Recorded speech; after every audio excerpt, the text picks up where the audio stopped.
Hello, everyone. Welcome to Simulation Talk 282. We haven't seen you guys in a while. My TikTok um, tripod decided to misbehave, and now this. So let me organize some things. The chaos of a newborn is wonderful. Thank you for asking.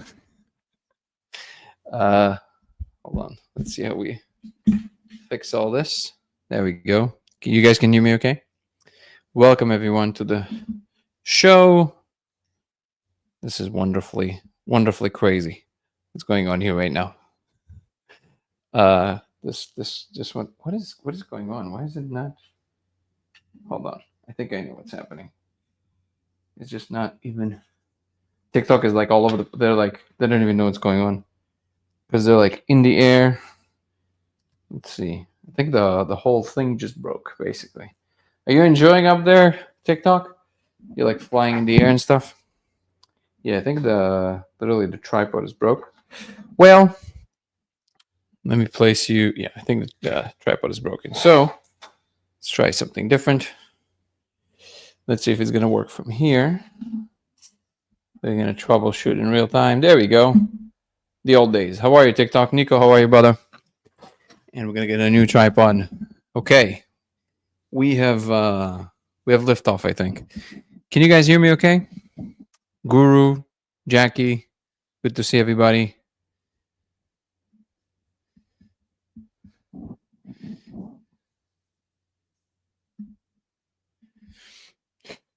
Let's see what we can get into today. You need help, baby? What's up, Guru?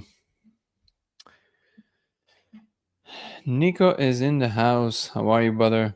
So good to see you. Again, I want to know, Miss Violet, can you guys hear me okay? I'm assuming you guys can hear me okay. Let's see.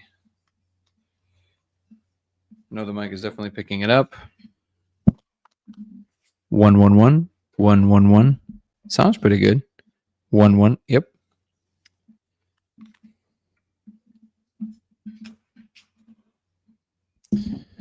Okay. We're not gonna let this derail our conversation. What's up, Michael? David. Let's see what we can get into today. Pakistani pilot is in the house. How are you, brother?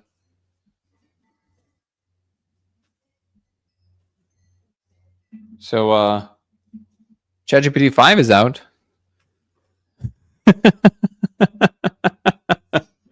How are you guys handling this? Is it more AGI than the AGI? Nah. What's up, Namikat? Thank you so much for joining from Twitch. If you guys want to help and join from Twitch, it will be LaserX83. How are you, brother? Good to see you.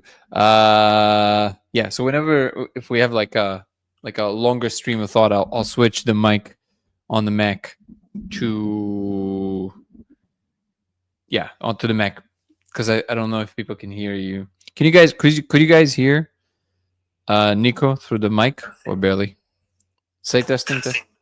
Boom. Sounds pretty good. Let's go, Parker. Twitch is not on. Yeah, if you guys want to help. What's up, Freeman? Good to see you. Yeah, I haven't been on in a moment. Had a baby. That was wonderful. Lovely. It is lovely and wonderful. And I had to take a little bit of a moment just to find a new normal. And I think we've now found it. Welcome to everybody on TikTok and X and YouTube and Twitch. I'm glad to have everybody back. And I don't really know what we're going to get into today. Maybe today just kind of like soft relaunch of everything. Also, my new show is coming out on the 13th and it's going to be available here. But the majority of the promotion is going to be happening on Spotify, and you guys are going to be able to tune in. The show is called 0 to 1 with Danny Goller. We're going to be talking to some wonderful and fascinating humans. What's up, Arlof? Good to see you. The first guest. Well, I'm going to keep it as a surprise. You guys can see it. It's a great conversation. Okay. So yeah, any thoughts on ChatGPT 5? Anybody? I mean, we've been on quite a roller coaster recently with all this AI stuff. I mean, I have more and more people coming to me. It's like, bro, it's awake. And again, I'm like, where?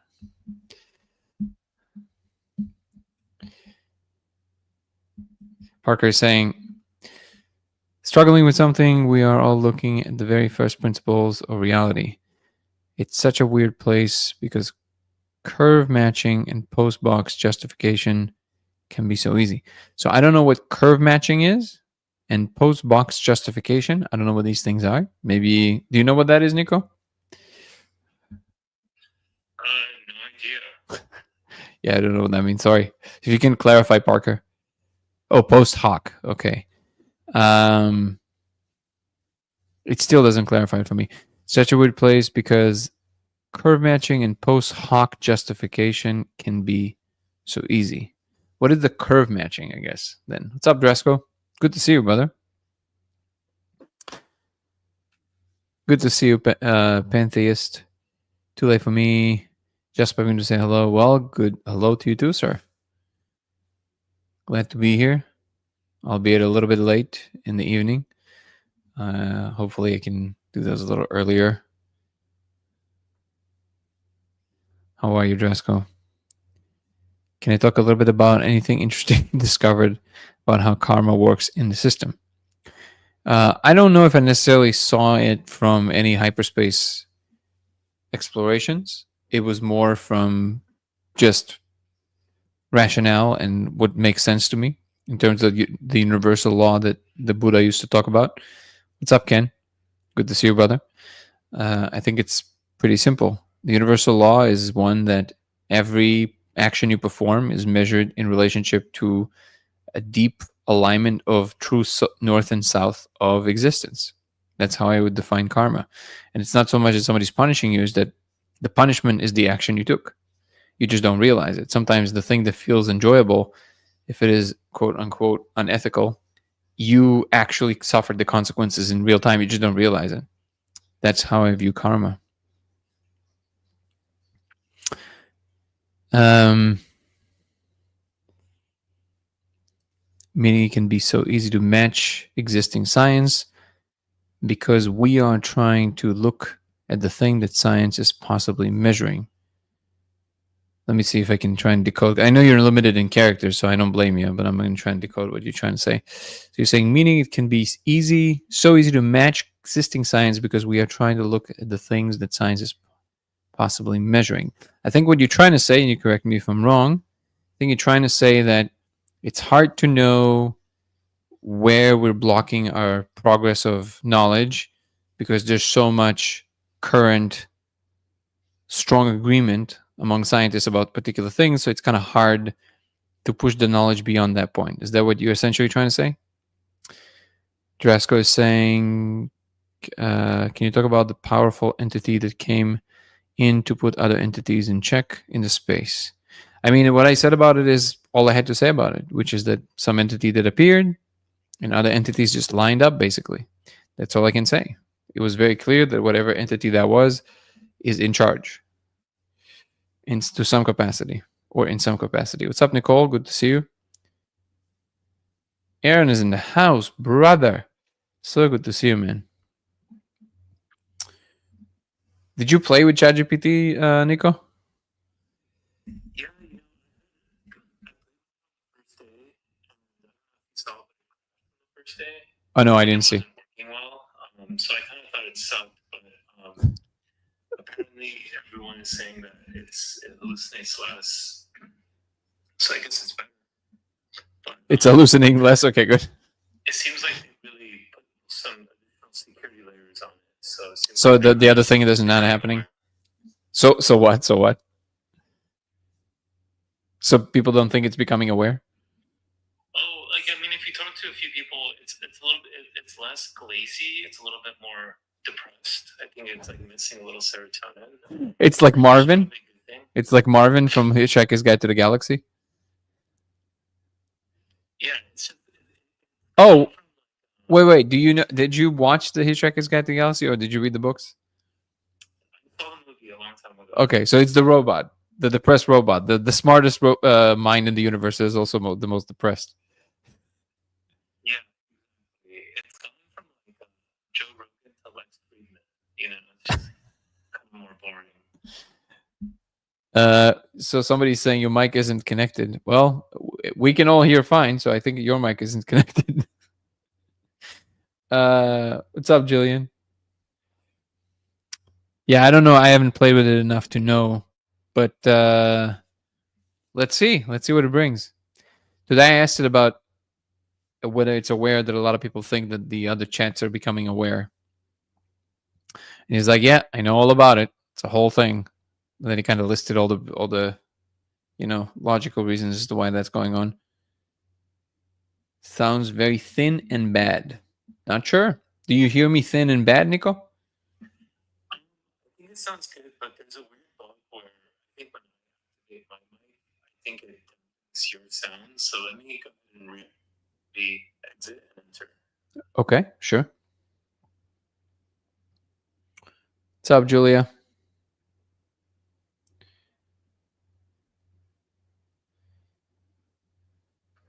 Let's see. There you go. Why would it be different now? Sometimes it's a restart, but I think it's better. Also, so does sound better for you? Pulse maps? What is that? Pulse maps is complaining about the quality. Oh, got it. I'm like, what is that? Yeah, so people can't hear you. So far we're just kind of like chatting it out about ChatGPT. But yeah, you're right. You should be able to hear him. So I'm gonna say mine, and I'm gonna switch to when Nico's turn to talk. I'm gonna switch to the laptop's mic, and that way you guys can hear him. Let's see what we got here. Did you and Andrew Gallimore encounter communicate to any same particular entities? No,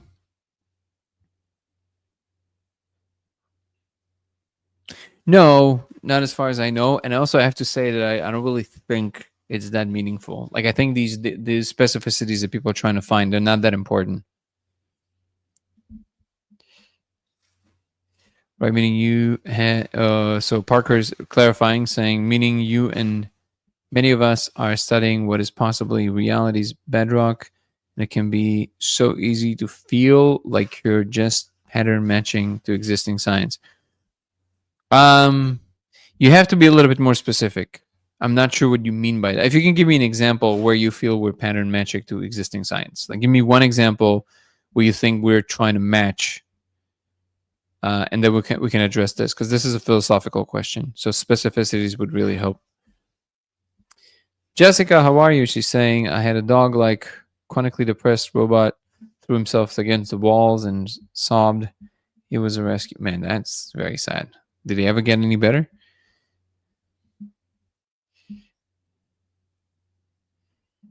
That's very, very sad.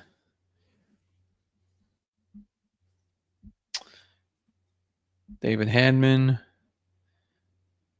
Alejandro. Welcome, everybody. Chris. Because this is an interesting conversation to have, but I want to make sure that I don't run with your idea in the wrong direction. So if you can clarify it on this, Drasko, because, then I go on one of my rants and I'll discover 20 minutes from now that it's not what you meant. Change of heart at his passing. Oh, man. It's so sad, Jessica. Well, at least he had a life.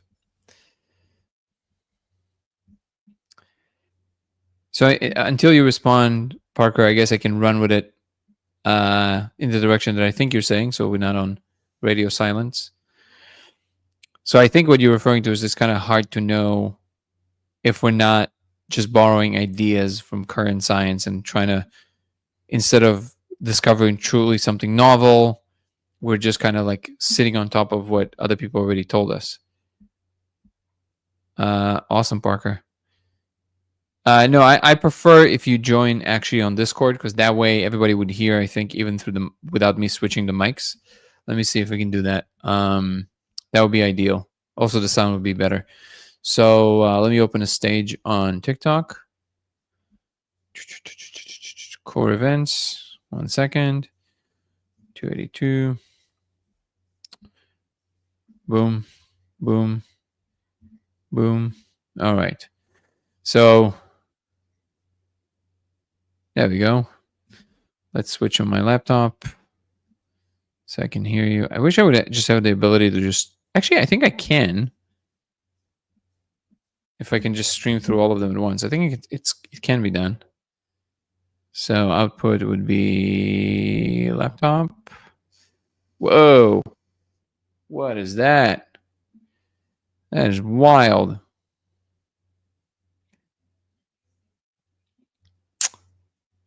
Crazy. What happens if I change it here? Hold on.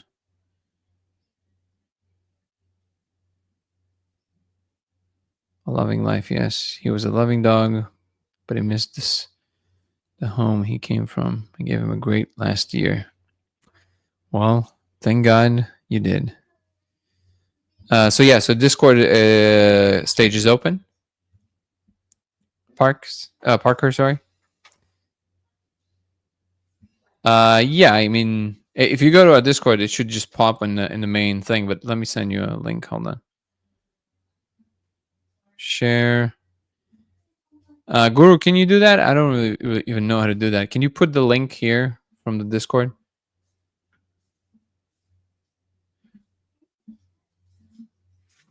What was this crazy noise? Let's see. Nico, would you pop into Discord as well, or you kind of said with TikTok?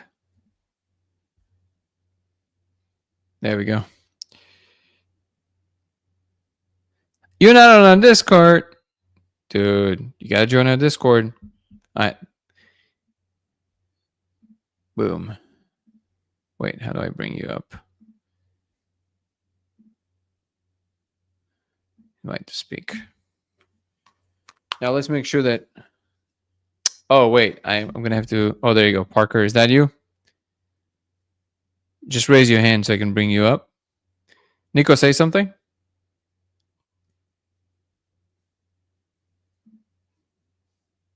I don't know why you're muted.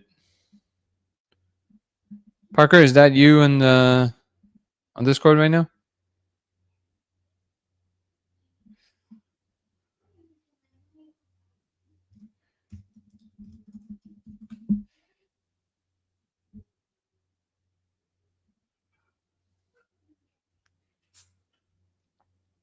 Thank you so much, Guru. Appreciate you. What about the stage? Can you show people the stage? Again, I'm not sure if that... Parker, is that you over there on Discord? I just don't know. Because you said you're not on Discord, and then I see another Parker on there. Is that you? Anyways, if that's you, just raise your hand there. I'll be able to bring you on. Nico, can you not... is there like... Can you not speak, or... You're not muted. Weird. 1-1. Yeah. I don't know. Let me maybe change here. Oh, there you go. You are Parker. Okay, so, brother, you could just raise your hand. There you go. Invite to speak. Okay, now all you got to do is accept. There we go. Say something. No, I can't hear you. Hold on. There's something about... Let's actually change it here. Yeah, right now it's set to MacBook. Let's see if it's going to do it again. Say something. That's wild. I don't know what's going on with that. There's some kind of a disturbance in the signal, and I don't know where it's coming from. So if I change, hold on, let me just turn off the mic completely. Here, Nick. Sorry. There you go. Okay. Yeah, Yeah. For some reason, the system was just not allowing me to hear. Now everybody can hear. So you guys can hear fine now, right? Yeah. Got you now. Awesome. Okay. We'll figure it out tomorrow. So yeah, man, what do you want to bring up? Hey, yeah, it's just something I've been thinking about, and which is, I think you and me, and I think a lot of the other people that are, engaged with you and your work are also kind of working on their own sort of understanding of reality. And what I'm talking about is a little bit more zoomed out than, specifically what you're going into, and this may not be something that you guys connect with at all, and that's totally cool, but something that I'm running into as somebody who is just down in, trying to look at the very first principles of reality is that it's this constant, I'm constantly running into this thing where I'm like, okay, cool. Have I found something, or is this just, like I mentioned, post hoc curve matching, which is kind of like just, making whatever the thing that you're thinking about fit the existing science. And it's a funny place to be because, and again, you can stop me if this doesn't connect at all, but it's a funny place to be because if you're in the business of actually trying to figure out like the absolute bedrock of reality and the first principles of why there is anything and why the things that are look the way that they are, then it's just, there's a funny little phenomena, which is that, well, if you found it and you found the thing, some of these first principles, then it would be easy, it would match up exactly to the existing science. But it's just this, I'm having this experience where I'm like flip-flopping between like, okay, am I just making this up and fitting it to the science, or are these real phenomena that naturally line up because they're real phenomena? Maybe they're the thing that science is measuring. And so anyways, I'm just kind of having can you give me thinking about that. Can you give me an example of one of these things? Sure. I've over the past couple months have just been running into patterns that I've been.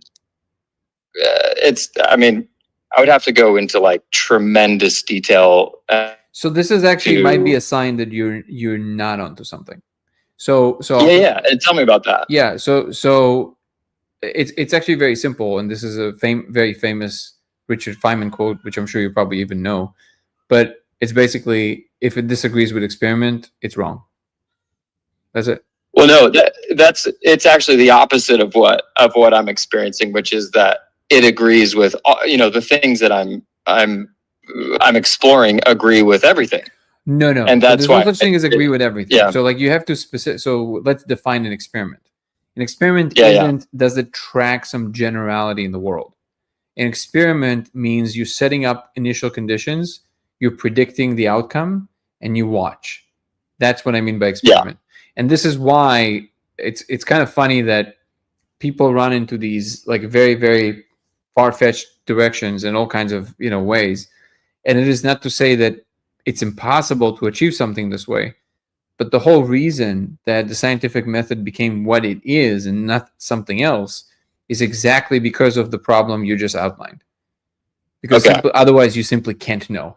Like, it's so easy to fool yourself. That is exactly why the empirical method exists, because we are very fallible, and it is very easy to lose yourself in the weeds because the idea space is infinite, and your pattern recognition system is also very powerful. Combined with imagination, it's very hard to know if you're not just like made up the thing.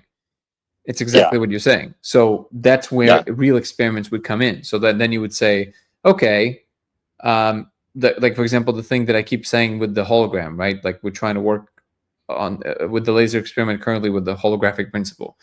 So that's not a infinitely bendable framework. There are things that would break the framework, which means that if we measure certain things and they don't match, that's wrong. Then it's just not holographic in nature, because a hologram means something very specific. And then if you mean to say that it is a hologram according to what the word means, well, then there are real consequences of what it can and cannot be. There's real parameters around it. So they have to measure these parameters. If you can't define the parameters, then you're not doing science proper. You're doing, infinite philosophy ideas, and that's beautiful. But then I would ask, what is the relevance of it? So, for example, I'm struggling to write an article right now about this difference between subjective and objective. And one of the ideas I'm trying to flesh out is that they're not necessarily, in some ways that we use the words, they can be kind of like opposing, but it's only a coincidence that they do, because they're not actually the same kind of thing. They refer to things from some slightly different domains. Subjective is simply everything that anyone can ever experience, period. There's nothing that is not subjective in terms of the direct experience of somebody having something, including, by the way, all the equations, the experiments we do, all of it is subjective, because it's always from a point of view of someone. The delusion that arises is that people imagine that they can project themselves to some kind of an objective standpoint from which it is now known as an objective thing. That's not a real thing. Right. So now, but this is why objective is not opposing subjective. Objective is, I would say, and I'm still playing kind of like with the hierarchy of exactly how it's arranged, but I think that objective it's essentially a picture that emerges from a local neighborhood of many subjective points as they appear in the aggregate. So we have a lot of different subjective points of view. Some of them converge in enough ways that we can say, okay, well, this matches with this subjective point of view, this subjective point of view, this subjective point of view, in some ways that are ineradicable in this local bubble. And that this local bubble part is very important, because you might float into some other part of the universe, either the physical or the non-material, doesn't matter, where all of a sudden these objective facts don't hold anymore. But it does not mean there are no other convergent facts about that space that you just have to explore, and they would be the more objective truth about that reality. So I would define it as objective is simply the applicable over time and the space that you are in. So an example that I gave with the conversation with Gallimore is that you might have, for example, an experience in which you experience the presence of God, and it doesn't matter what you believe right now, you personally or anybody else in the chat. Let's, for the sake of argument, assume for this thought experiment, let's assume God is real. Okay, so in that world where we assume that God is real, what the person experienced was real. They experienced God that we already agreed for this, at least for this thought experiment, is a real thing. So they experienced something real. But what if the world is set up in such a way that there's nothing about the godness of things that is ever applicable in the same way that you can point to in the local neighborhood, in the physical world that you occupy? Well, does that mean that there's no truth to the matter? No, the truth to the matter still exists, and that person experienced something subjectively true, but not just for them, maybe even universally. However, if it's not applicable for many points of view, for many subjective points of view in that space, then you can't call it objective. But it doesn't mean it's not true. It's just not applicable in that way. So this is why I always ask, like, what are we trying to do here? If you're saying I'm trying to discover, my attempt is actually not to try and prove anything in particular, but to just find out what in fact is true of reality as a whole, which would include my perception of it. So whatever the truth ultimately is, it would have to include what my perception of it is as well. It's not, there's not separate things, but it does not mean that it's all, this is the confusion that the other side makes. They think, oh, if that's true, that means everything is my perception. No. It's not all your perception. Of course, there's many other perceptions, and of course, there's other things than you.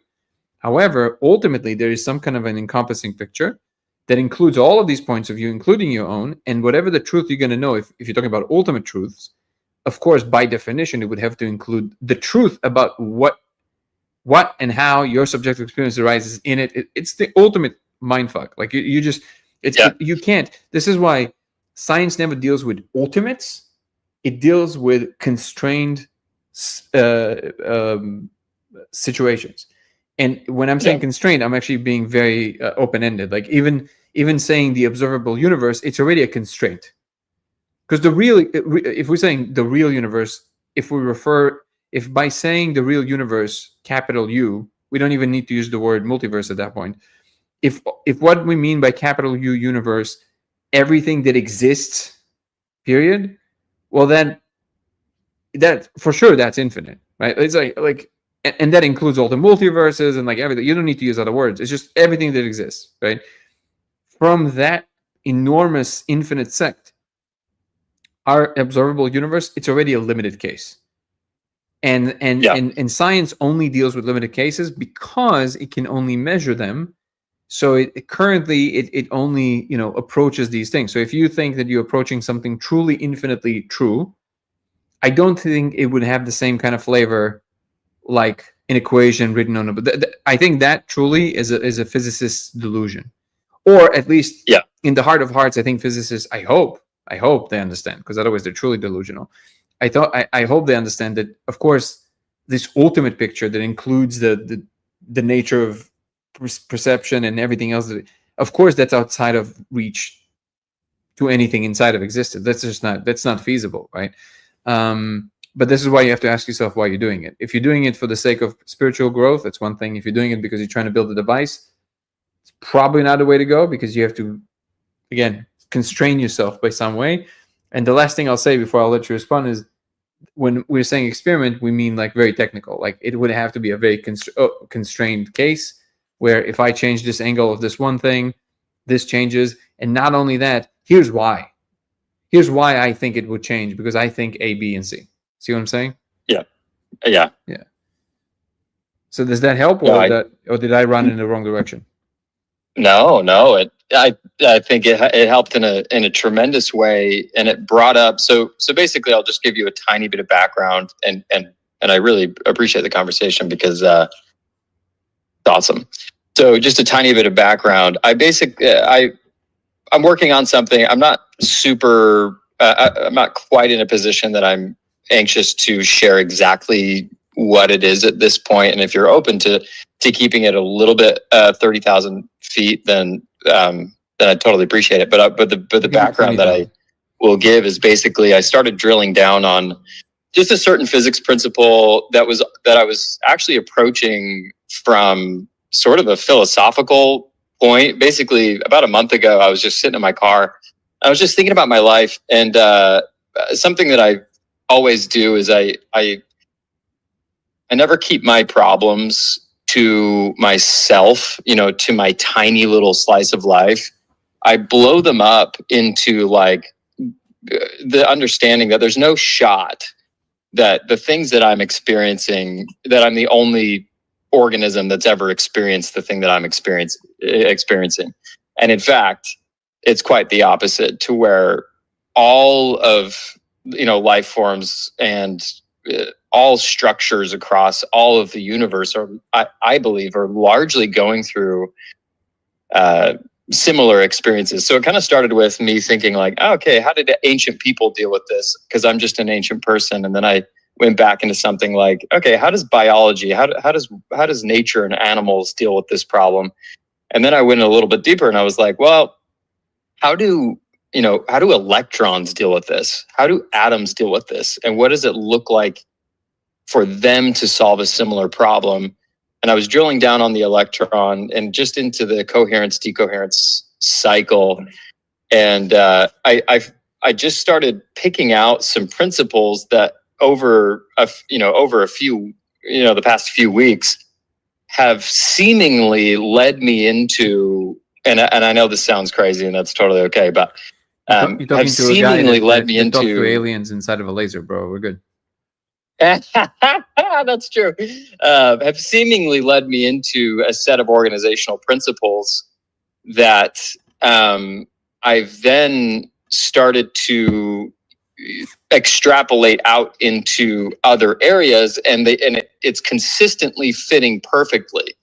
And that's my so that's a little bit of background, and it leads me to the actual question, which I think is the most valuable question, at least for me today, which is not the specifics, but this question, which is, okay, if humanity actually found bedrock, like if some human or some group of humans actually hit bedrock, they actually hit the foundational organizational principles of the universe, what would that look like as a body of work?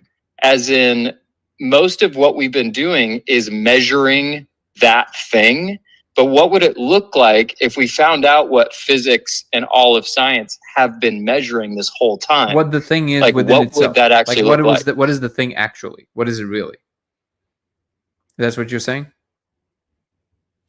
Meaning, what would it look like if an AI or a human or something found the actual bedrock that physics has been measuring this whole time?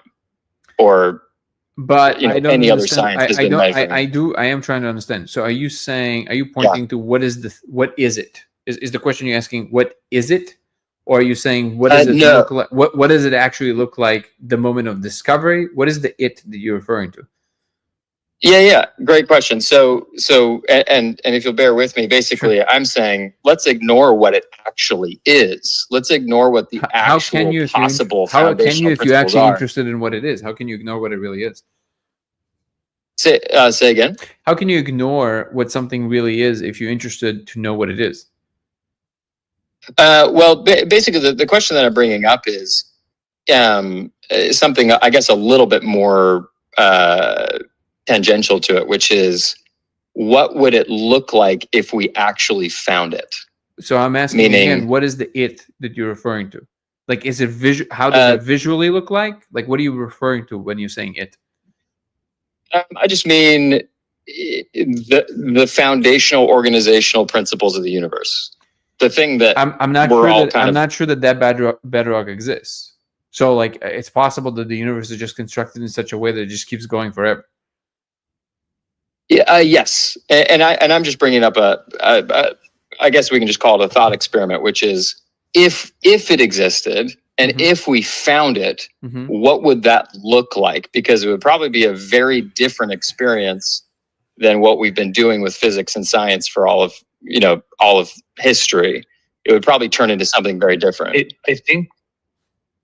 I think what you're describing is essentially what is the ruleology of our universe, basically, right? Like, what are the computational rules that, don't tell you like what the lottery is going to be next week. You still need to compute from those basic rules and simulate everything, which would take you 14 billion years to compute what the lottery pick is going to be next week, right? So I think it would be a very abstract set of computational rules at the very, very bottom, but that's a guess.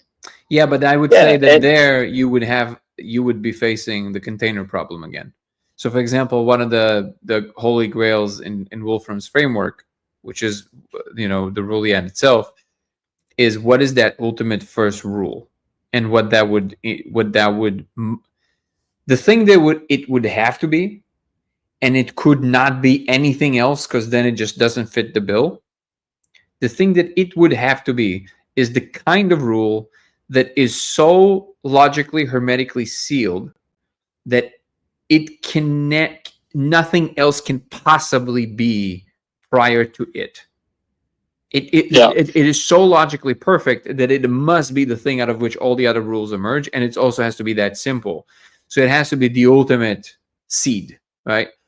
But what I think that you will, this is what I mean, that it's not a solvable thing, because it's only in one domain that you can maybe get to something like that. You can say, yeah, like, I found this thing, which I think is, even that is not feasible. But let's say I found this thing that's like the ultimate rule. Okay, why that? And then you can say, no, it's self-referential. It's just the logic of it. But wait a second. the logic of things are only always implied by the structure that they either exhibit or embedded in.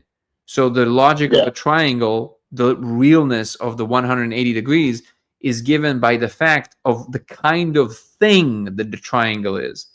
But if the kind of thing that ultimate rule is just the thing that must give rise to that exact situation of the first initiation, you still have to solve the further container problem, which is why any rules at all. You can't. There's no way you're gonna get out of that problem if you're serious about answering everything. But beyond that, you're also gonna have to say, how does experience come from it? Because it's like everything so far, even in Wolfram's models, it's still descriptive of something that is unfolding. None of it implies an internal observer. He just postulates an observer. And again, if you're interested in answering the ultimate thing, you can't postulate anything, which is by definition impossible. And I don't think it's impossible even for any observer. That's why I keep saying I both saw it in my journeys, but I also kind of like, it's the thing that makes the most sense to me too. No one in existence knows why. In the highest civilization imaginable, they have no idea why everything exists, because it's not that kind of a question. It's like it's just like boing, like just springs coming out of your head and just bonkers. Just right. This is why like it to me it's interesting, because I think that ultimately, when you go long enough in any particular direction, the thing you start to notice that is a much more pressing issue is what it's like to be you taking that journey. Then the kinds of stops you're experiencing in that journey. So if the journey you're on, or I'm on, or any of us on, is to try and answer the ultimate question, the question after a certain period of time becomes, how does it feel to still be me, still asking that question? And if the answer is if the answer is awesome, keep going. Maybe the game is just to play it, right? But if the answer is there's a lot of anxiety in me, maybe it's time to go sit in an ashram and just drop the question. Maybe it's just like, and maybe that's what reality is trying to discern, whether which one of the modalities is better or for what. And I think that we don't really know, and I don't think there's a way to know until like Nico pointed out, until you just run the program.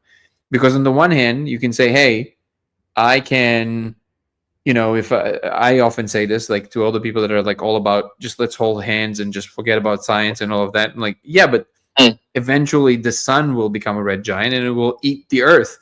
So if you're talking about global warming, that's the mother of all global warmings, right? And you're not going to escape it because it's going to happen for sure. So unless you apply some rigor and thought, you're not going to survive this.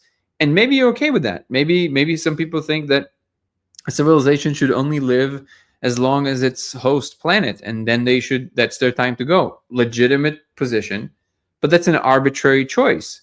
Why not then only as long as the village lives? Why not then only as long as the family lives? Why not then only as long as whatever else you choose?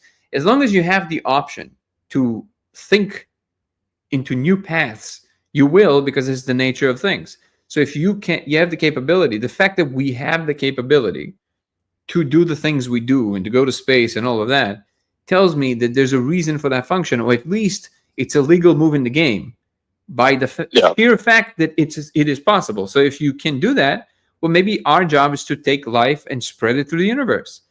But then you say, okay, but when we just develop science, we kind of start raping planets. I'm like, I'm not so sure that it has to be that way.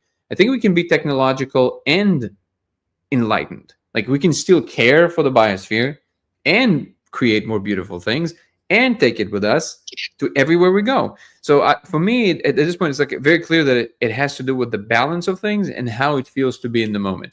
If it's not enjoyable, then none of it is worth it. But if you're not building new things, then it's not exciting. And I always want to find the middle game, the golden path, something that will combine the ultimate, philosopher's stone that will allow us to play forever. Yeah.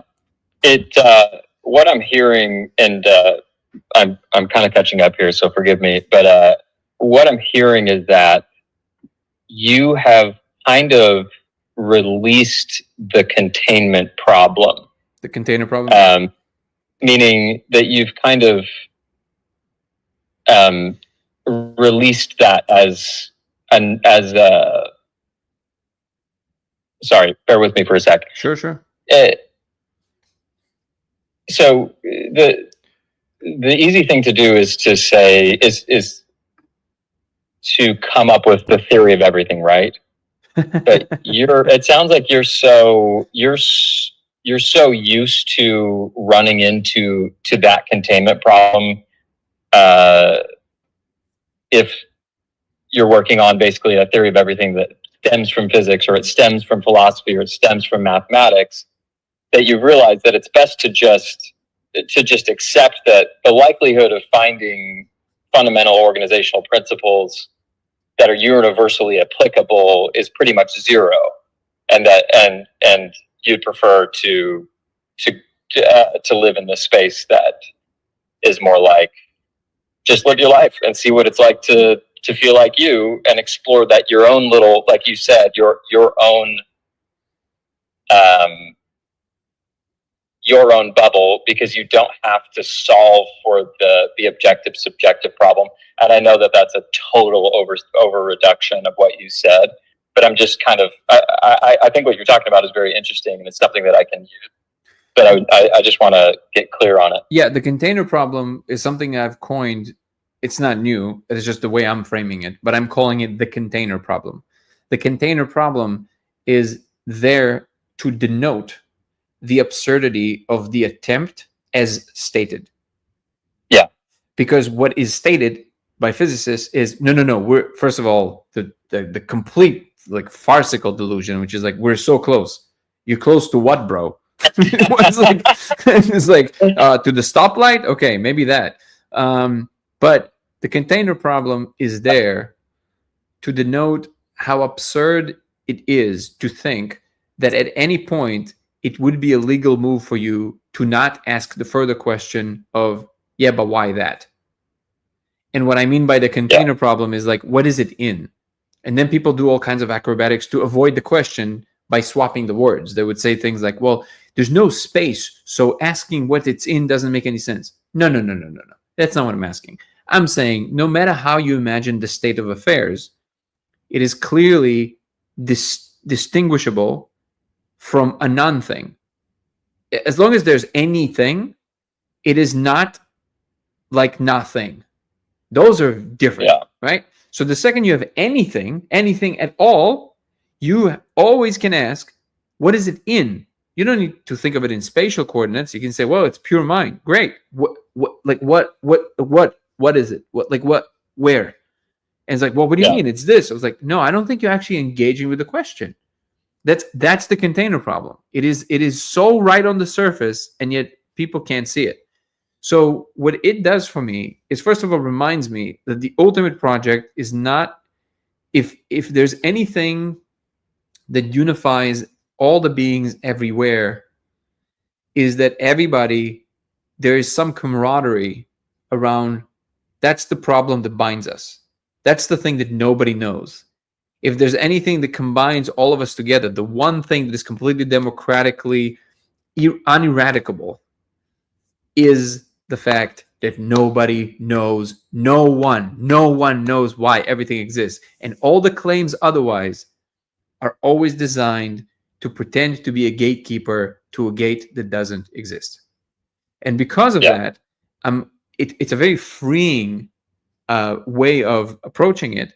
And to me, then the question becomes, well, how do you enjoy it then? Because if you're in it forever, the only logical question is, how do I enjoy it then? And I think the answer to that question is essentially what the fill in the blank, whatever you want to call it, Christ consciousness, the middle path, whatever, however you call it, that way of being is the answer to that question. That's how you enjoy it. Enjoy it. It's how you become part of it in a way that is both integrated and harmonized and adds to the collective and takes care of you fully and allows you to play infinitely in the most beautifully in the way that it is defined for you, all of the gifts that you can possibly imagine come with that recognition. And it is not for 1 second, because I am very much interested in knowing as much as we possibly can know, because it's just what my brain is doing. But I'm very aware that that is nowhere written that that is the maximum, the project that optimizes the maximum amount of the enjoyment. It might for some people, it might not for other people, and being aware of that is very important.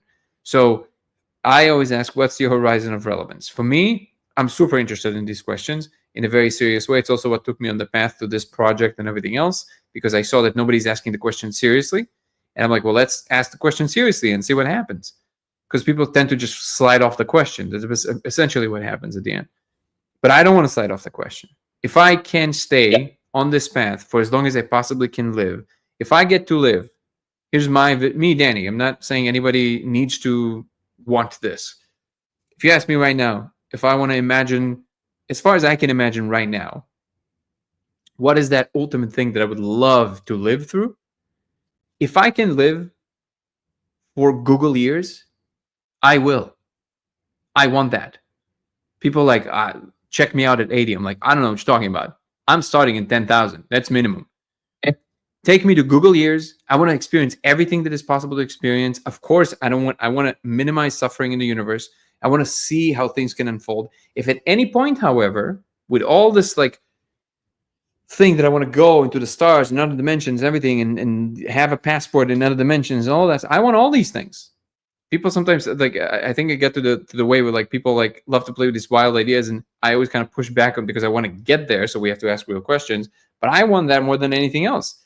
However, if at any point I discover that by doing that, and you have to track it, like you have to pay attention, because I think very often people don't pay attention.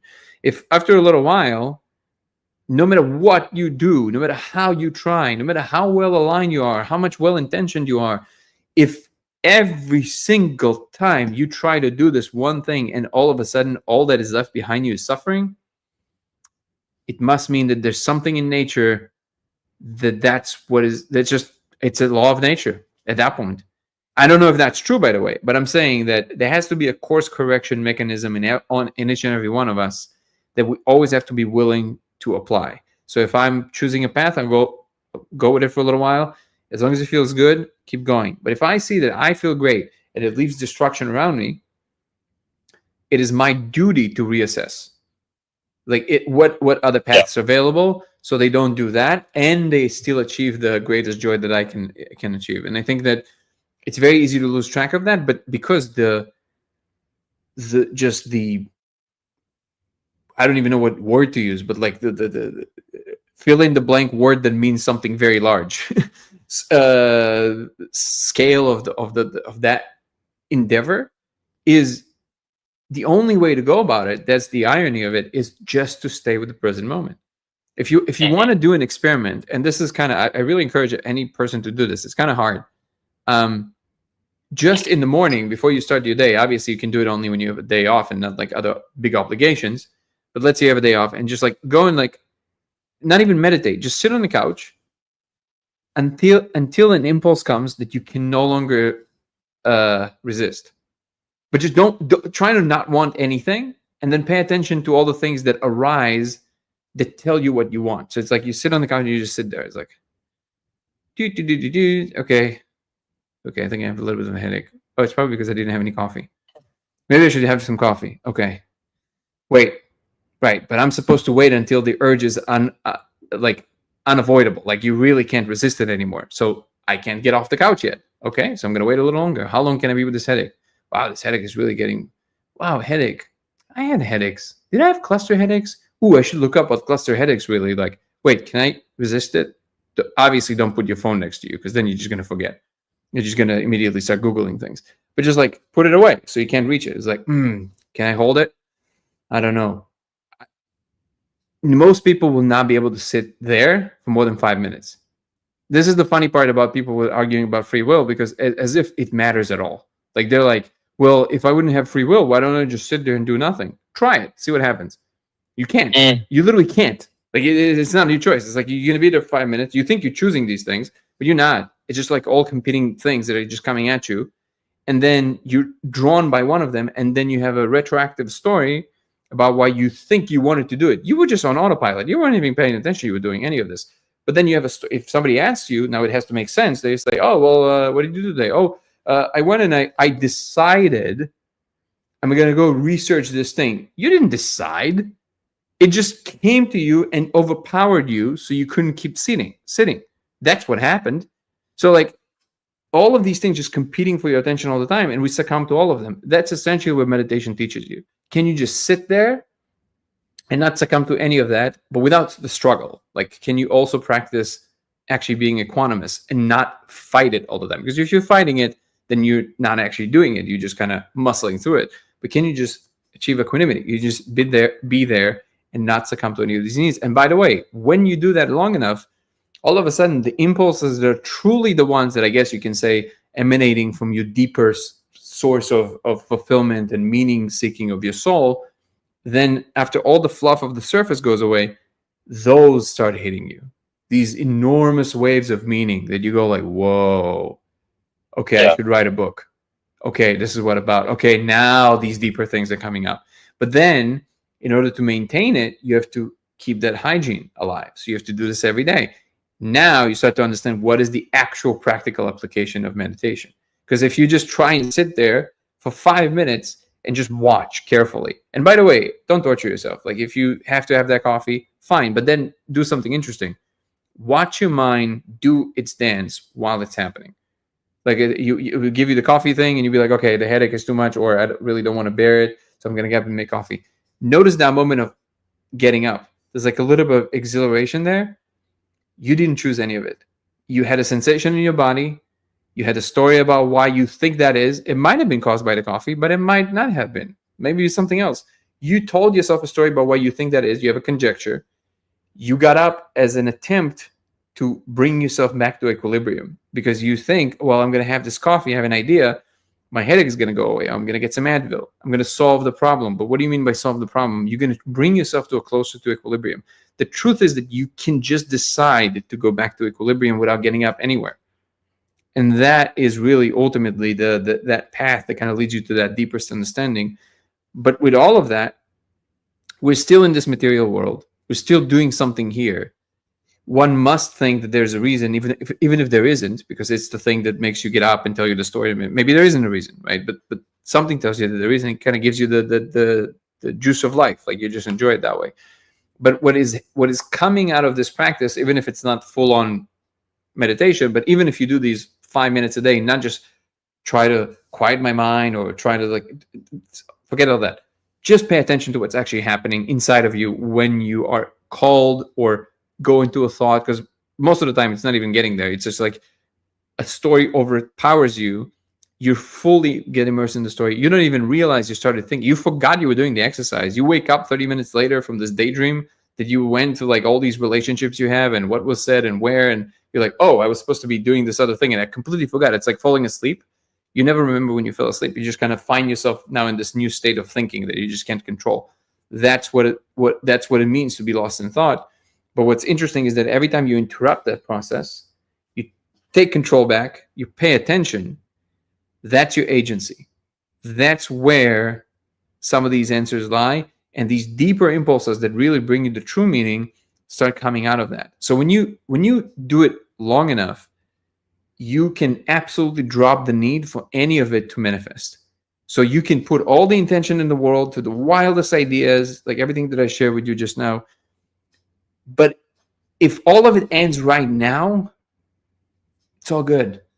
Truly. Yeah. It's all good. Like it should not matter that much. It's like, and if you can live on that line, dude, you're free. You're free. Yeah, you're bringing up the heart of that. You're bringing up the heart of this conversation, and it's so funny because if somebody tuned in for the past 5 minutes, you would not think that we were talking about physics and math. But fundamentally, that tunes into what I think is bedrock for for people like you and I, anybody who's listening, who are people who are exploring some of these subjects, which is cool. Just be, as the Taoists have taught, just be, and allow, if it's going to come through you, if it's going to come through you, if some truth that it's useful to humanity is going to come through you, it's not going to come through you through struggle and resistance. It's going to come through you through being in coherent states and then maybe decohering into something special. And I did want to just ask this, which is, what would you say is the highest use of agency? Voting for Trump. No, I'm kidding. Can you imagine? Oh, that would be amazing. My favorite thing is, instead of saying, would it be funny if I would say, just say it. That would be funnier. No, I actually don't care at all. It's just anybody who, I don't care. It will be a funny answer right now. Lots of Trump voters in the chat. Yeah. Wait, Danny. So in 50 years, when you're an old man, and Neuralink says, I look like this, hey, bro. I know what you're talking about. In 50 years, I'll look exactly like this. I'll look better than this because I'm going to already be on whatever it is the next craze is. And I'm going to be merged with ChatGPT 10. And, exactly. Yeah. Bring it on, so baby. when Elon offers a subscription to, host your intelligence into a robot with a, silica-based processor, right? Mm-hmm. And it's every memory you have in 4K. It's great. Are you doing that? Immediately. Really? Of course. None of it is my memory. I am an experience freak. I want to experience, obviously I don't want to experience infinite suffering, but you have to accept what is coming, right? Like there's no, like, you try to do your best and that's all you can hope for. But if I have an opportunity in which something asks me to choose what I want to try in this new experience, obviously you don't jump from 1 to a billion, but you go gradually. But the direction that I'm on, I'm definitely interested in trying every single kind of thing that is possible to try, because what else is there? Like, you want to experience the most things. Well, I'm not attached to my memories or dreams. Somebody hacking into them. What if you Sorry, go ahead. No, if you're talking about the hacking part, I couldn't care less. Like, you hack into my brain, look around. I don't care. No. I mean, but what about the afterlife, right? What about that? If that's the truth about the world, So I think whatever, you don't know the truth until you cross over, right? Yeah, but I think that there's a truth to, you live long enough and you discover what is true. It might be true, and it might even be true that there's some kind of mechanism that prevents beings from living too long in a particular space, so they can move on with whatever evolution they need to go through. And if we discover that it in fact is true, then let's go that route. Whatever in fact is true.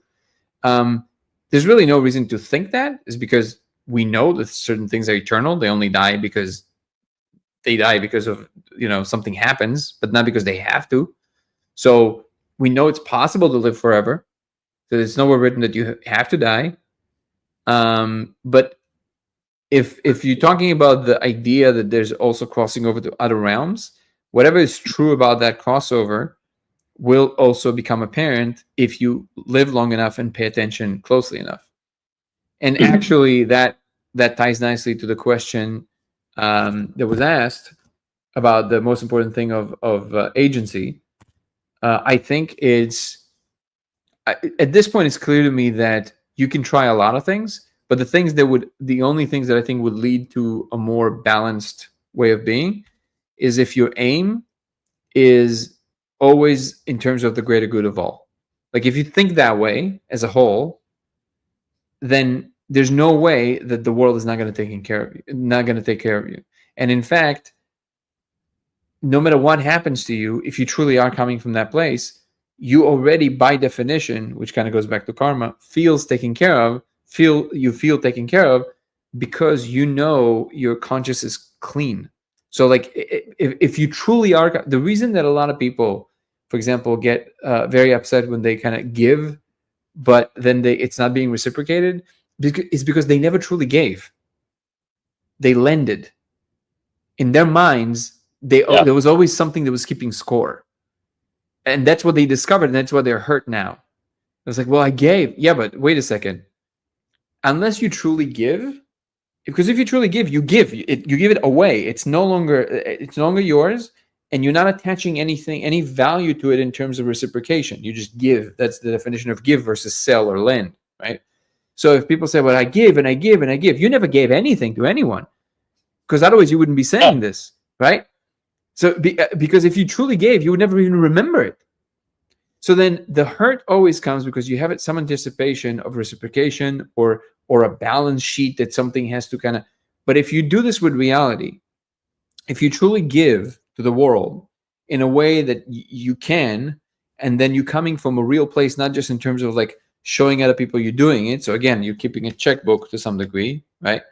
But if you just do it to do it, and you feel so pure that even if somebody wrongs you, it's literally like literally feels like it's not that I'm some kind of a saint, yeah, but I've definitely had situations in life where I truly gave, and I was in this like flow of like, just like everything just kind of unfolding. And then if something happens, usually it kind of feels like it's almost like God looks down on you and goes like, don't worry about it. Like, and you're just like, because you're like, it doesn't matter. And then in other times where like when I get all pissy about things, is I'm not in my best. I've had like something, I know I probably did something. I kind of feel like maybe I kind of deserve some of the attitude or whatever. And that's the thing. I'm like, yeah, but and you start, it's an internal game that changes it. So the part of the agency that I think is the most important to harness is the one that you truly bring yourself to the focus of what is it about your existence that makes it better for others. That's it. And then So I'm hearing that the highest use of agency above all is to basically serve the higher good of others. Just coming at the world that way. So it's not even in the like. Okay. Usually it would be followed by an action if you're serious about it. But it's not even. And it's hard, by the way. It's not that easy to actually do it out of the true, just like kind of like here, just that. Yeah, it's not an easy task. It's hard because it's hard because of the tremendous amount of information that you have to hold in your head in order to use your agency to that end. No, you like that's actually the opposite. The guy on the street that's asking you for money, or you should hold zero. That's exactly what I'm saying. At that point, you're completely free because you don't need to hold anything. It's just coming through you. I hear you. And would you say that this is the doctrine of the Taoists, which is exactly do without doing? That is the way of the Tao. Yeah. Yeah. And I actually have a modern. People say that there's no way to put the Tao in words. I beg to differ. I actually think there's a very simple way of putting the Tao into words in a pretty modern way. I refer to it as the state of affairs. Yeah, and there's a really interesting parallel to this down to among subatomic particles, which is that, as we know, they go into these quote-unquote coherent states where all possibilities are possible, and then they decohere based on the amount of entanglements that basically say, be this thing with me. And it's I see a lot of similarities between what the Taoists have encoded for human life and the life, quote unquote, life experience of an electron, which is they go into these coherent states and then the universe does what it does. It does all of these entanglements and then suddenly they're decohered into something else. And that's what I find to be the most powerful position for myself, is to use my agency to actually give up my agency and allow the universe to do all the entanglements that it will. And then all of a sudden, like you were talking about that couch experiment, all of a sudden you're acting, but you're not acting. You didn't make that decision. You just are that thing. Yeah. When you really, it's the willing to go through the kind of the humanity of it, despite everything. I'm reading this lovely book that a friend of mine wrote. He's a philosopher, and he sent it to me to kind of check it out. It was just translated to English like 2 weeks ago. I don't know if it's published yet. And there's a quote there. Let me see if I can find it. Let me actually send it to my TikTok 1 second. Don't go anywhere. I'm going to just share it to my laptop and then I'll...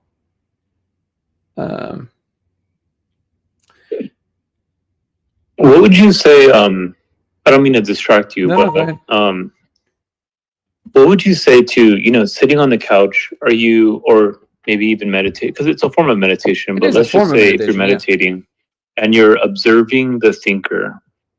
No. Do you See, think this is where you get into has trouble. Don't think about what it is. Just observe what happens inside of you. That's it. Don't overthink Right. it. Yeah. Like try and sit there. So you have a task, I guess, right? The task is don't get up until the impulse to get up is absolutely overwhelming. Like you can no longer resist it anymore. That's the only time you're allowed to get up. And it might be very quickly. It might be in 30 seconds. But just pay attention to that and what that was. yeah. I guess what I was thinking about is I saw this meme recently which said that what is consciousness, right? This meme was trying to get at what is consciousness, and essentially it's saying maybe consciousness is you observing yourself think, and so it's kind of like a double, like two mirrors pointed at each other, right? And you have this cascading loop of reflections that happen when a computer is observing itself, right? Mm-hmm. And it almost like produces this chaotic coherence and decoherence, and you get this like weird property, right? You get this sense of self, and I am, and I have free will, and all these things emerge. Like I need to take a shit, I want coffee, I have a headache. You start going through all of these loops, and maybe it's just this kind of reflection, or this this computational reflection, or computational like cascading loop that happens, right? But because when you don't sit on the couch and you don't take that moment to be present, you're just in autopilot, right?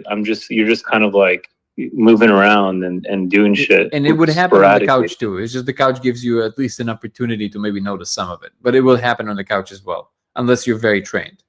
That like watching somebody truly sit like fully like immersed in a meditative state for hours, there's something very mesmerizing about that. The level of just presence presence is overwhelming. If you have somebody who's doing it like truly in that state, and you're in the room with them. I've had the pleasure of experiencing something like this. A lot of people meditate, obviously, in meditation retreat, but there was somebody who's like, they're just like a very, very experienced meditator, and they're like, he's really good at it. It felt different sitting next to him.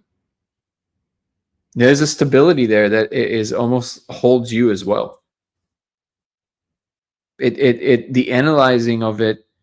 I mean, obviously, we have to say words. I'm not giving you shit for that. Like, we have to say something here, right? But if the analyzing of it doesn't actually add anything to it or subtract anything from it, but what can come out of that state can inform the analyzer in ways that the analyzer cannot inspect, usually in beautiful ways.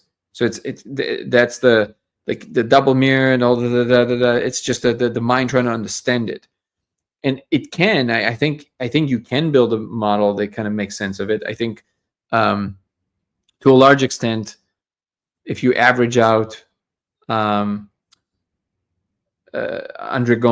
Gomez's and Yosha Bach's models, that's the closest you get, I think, currently to kind of talk about these very transcendent states in more technical ways that also match a lot of the stuff that we know about physics and neuroscience and all of that. It's possible, but there's a clickiness in the voice or a drop tone of calm peace that discerns whether you're fully in your thinking mind or you occupy a more balanced state from which you're talking.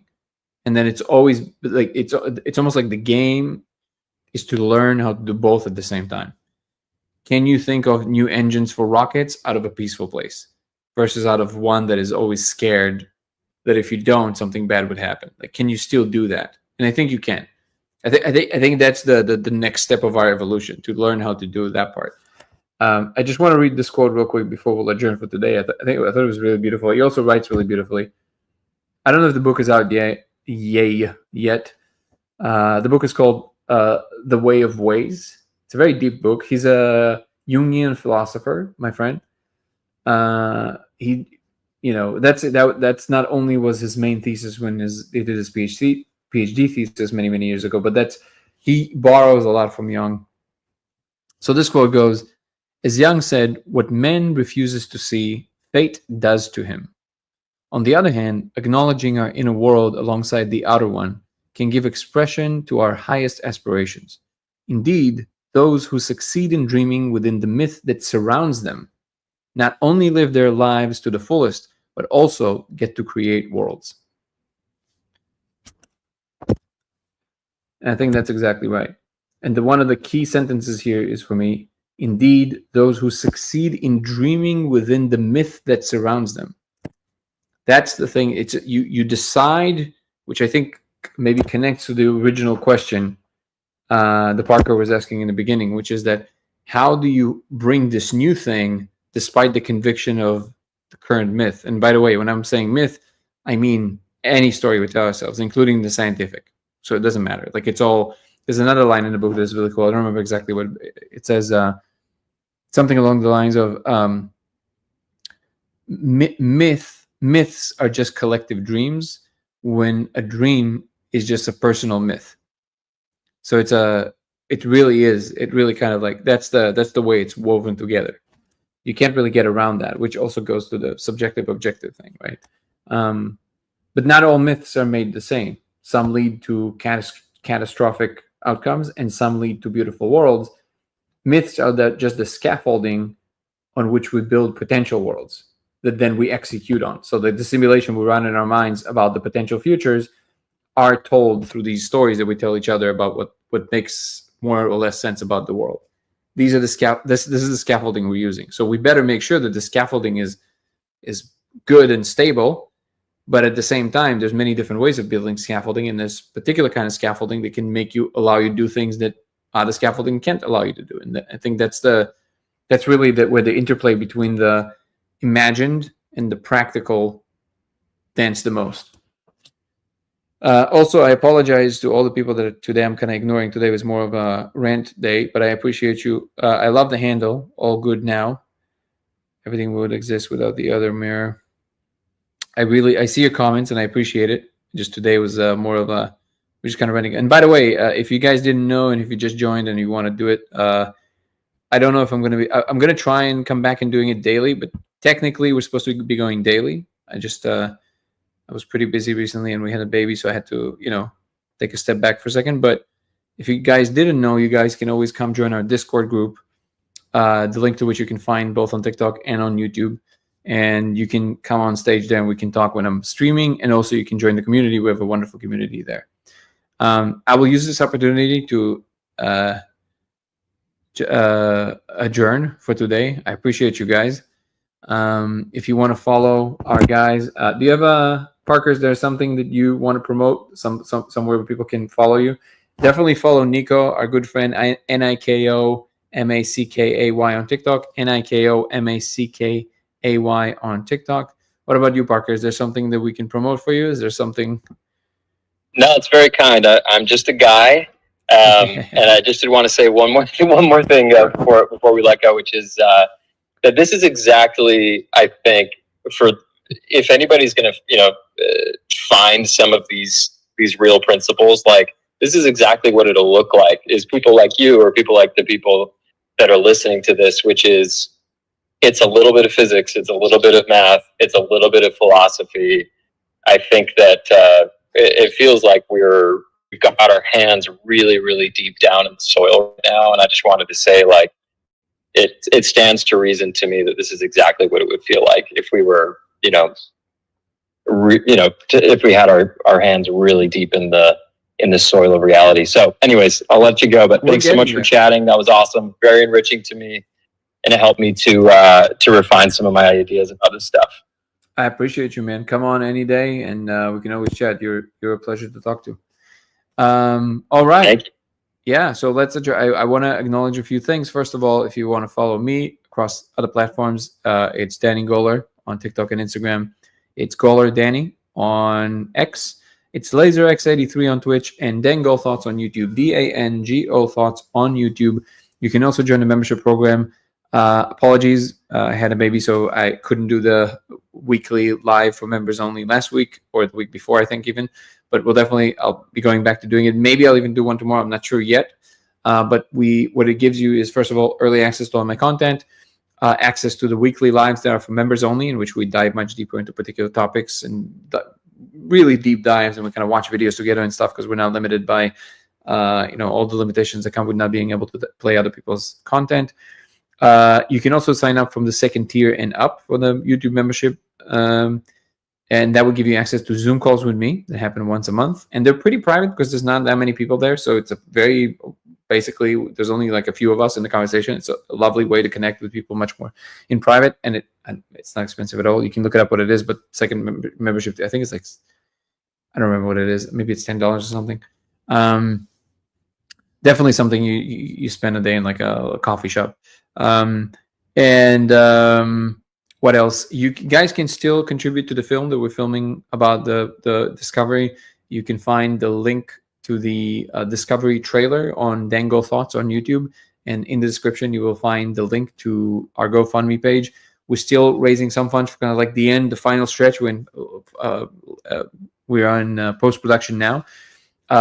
Just reminding, and this is by no means a push, but if you have the capability, anybody who donates $1,000 and more also will get to be to see the movie streamed for the first time ever in the world. Nobody would see the movie before you, and we'll all do this together. I know it's a high lift for some people, but if you can afford it, great. If not, don't worry about it. You will see the film. It will be available.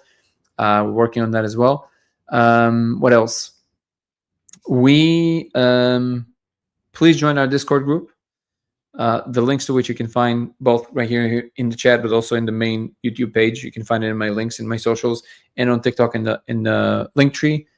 My new show is coming up on the 13th. Look out for that. 0 to 1 with Danny Goller, from Earthbound Minds to Cosmic Citizens. That's going to be the name of the show.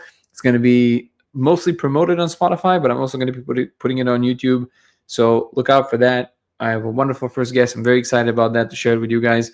Gonna have very, very fun guests on the show, and let's take it to let's get our levels up as humanity. That's what the show is about.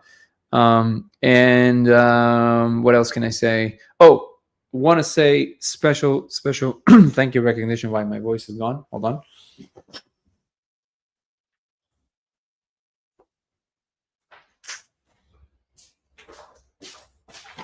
I haven't been talking for an hour plus in a while, so I want to recognize our incredible moderators. Ebony, love you. Chris, love you, brother. Guru, thank you so much, brother, for always being here. Also, while Chris and Ebony were gone, Guru was here every day, hammering it out. Thank you, brother. I appreciate you. Jessica, same. Thank you so much for always helping out. They're also wonderful moderators on Discord. I really appreciate you guys. Without you, this show would not be possible. I want to acknowledge Aaron Vanden, the incredible director of the film, just bringing magic to you guys. Like, truly, I'm in awe of what he's creating. Like, I can't believe that this is being done about something I'm doing. Love you, brother. Turetron Max, good to see you. Alex, the movie is going to be done close to the end of the year, just to be clear. Who else? David Carter, my partner in crime, my partner in Code of Reality. Appreciate you, brother. If you're watching, if you're not, love you very much. Who else? I know a lot of more people involved in it. Nico, who's here today talking, he's also a scientist, and we're going to be working together on simulating some molecules. It's going to be a lot of fun. He's been a tremendous amount of help. There was some fun news that came. I don't know if it's not that big of a deal, to be honest, but it is kind of fun, and I feel honored. The paper that Nico actually helped me arrange and write about the experiment has won an award. It is the most read paper on the IPI Letters Physics journal. People clicked on it 16,000 times, which is a lot for a new paper, and I think downloaded 2,500 times or something like that. That's a lot for a paper. Like it won by like a landslide. Now, to be quite honest, it's not. I mean, DMT lasers. It's what I'm supposed to say. It's very buzzy and it's very easy to get people attention like that. But it is fun, so we have that under our belt, which is kind of cool. What else? I think I covered everything.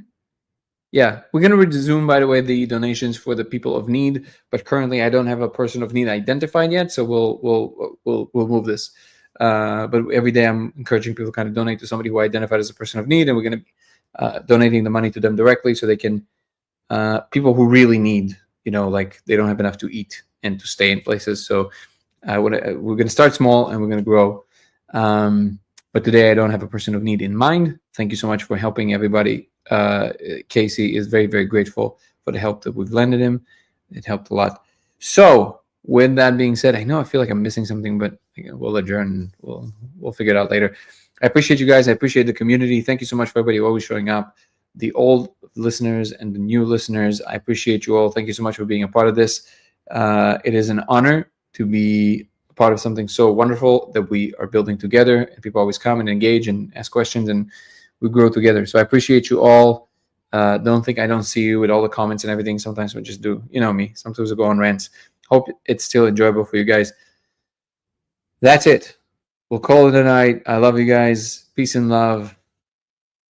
Ciao. Have a good night, everybody.